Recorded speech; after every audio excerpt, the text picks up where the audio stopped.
হাঁট বাবা। সকাল সকালে উঠে প্রত্যেক দিনের মতো রান্নাটা শুরু করে দিয়েছি। আজকে পটল ভাজা করছি, এদিকে চাল কুমড়ো আলুর একটা তরকারি করব।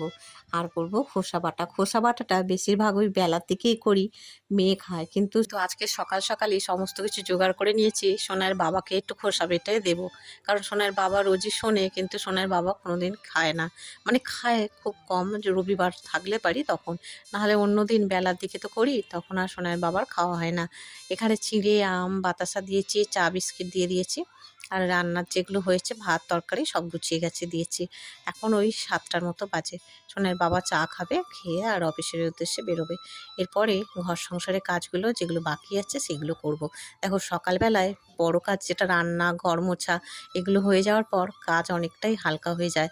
এবার আমি টুকটুক করে করব, পূজার কাজটা থাকে, ওটা আজকে সকালে করতে পারিনি। কারণ ওই যে সকালবেলায় এই সব কাজগুলো সারতে সারতে আমার অনেকটাই দেরি হয়ে গেছে। তবে আজকে বাটা বুটি এগুলো করব বলে আর পূজার কাজ করিনি। এরপরে আমি স্নান টান করে পূজা করতে যাব আর কি, যেহেতু ওটা অনেকটা সময় লাগে তো। এদিকে সোনাইয়ের বাবা পুরো রেডি হয়ে বেরোবার পর, মানে 10 মিনিটের মধ্যেই সোনাই উঠে পড়েছে। তো সোনাইকে চাটা দিয়ে দিলাম, তারপরে স্নান করে আমি এই যে ভগবানের কাছে চলে এসেছিলাম। আর পূজা দেওয়া আমার কমপ্লিট হয়ে গেছে। সুন্দর করে সাজিয়ে গুছিয়ে নিয়ে তোমাদেরকে ভগবানের দর্শনটা করিয়ে দিলাম। দেখো এত জামা কাপড় যেগুলো আমি কেচেছি, আকাশে মেঘের অবস্থা এইরকম, কিন্তু ওই যে আমাদের তো কাচাকুচি আর বন্ধ হয় না। বাসি জামা কাপড়, তারপরে আগের দিনে সোনার বাবা অফিস থেকে যেগুলো আসে ওগুলো ওগুলো তো ডেলি প্রত্যেক দিনই কাচতে হয় আমাকে আর কি।